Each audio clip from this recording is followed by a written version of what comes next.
Here's the English version, keeping the same structure, tone, and hook. What if I told you that half the objects you use today were invented by men who died penniless, betrayed by their own partners, or erased from history in favor of someone else? This isn't a legend. It's a pattern that repeats itself, invention after invention, for 300 years. It all starts with a 19-year-old boy who can't stand watching his father exhausted. Blaise Pascal watches his father, a tax collector, add up columns of numbers for hours every single night. So he builds a box full of gears, capable of calculating on its own. The first mechanical calculator in history is born. But nobody wants it. Too expensive, too complicated to build, misunderstood by everyone around him. Pascal sells barely 20 of them before he dies. It takes 2 centuries for the world to realize what he actually held in his hands. A little later, 2 Italian scientists despise each other. Luigi Galvani believes he's discovered an electricity unique to living bodies, after watching frog legs twitch on their own. Alessandro Volta is convinced Galvani is completely wrong. To prove it, he stacks discs of zinc and copper separated by acid-soaked cloth. Current starts to flow. Volta has just invented, almost out of spite, the first electric battery in history. But the real war begins at the end of the 19th century. Thomas Edison has patented direct current, and he's making a fortune from it.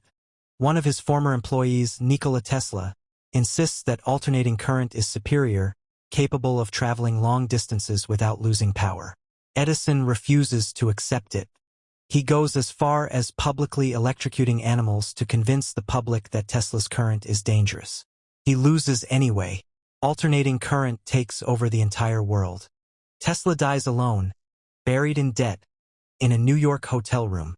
Meanwhile, thousands of miles away, a young gun enthusiast files a patent that will change human violence forever. In 1836, Samuel Colt patents the revolving cylinder revolver. He dies in 1862, just months before his invention is used on a massive scale during the American Civil War, never living to see the scale of what he had unleashed. And then there are these 2 brothers, bicycle mechanics with no engineering background, that nobody takes seriously.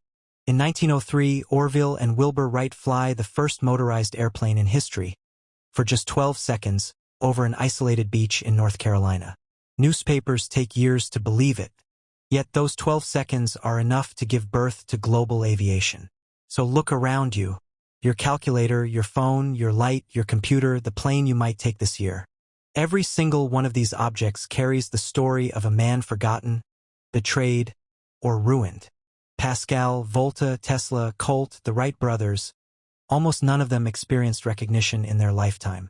So tell me in the comments, if you had invented something capable of changing the entire world, would you accept dying in obscurity so future generations could benefit?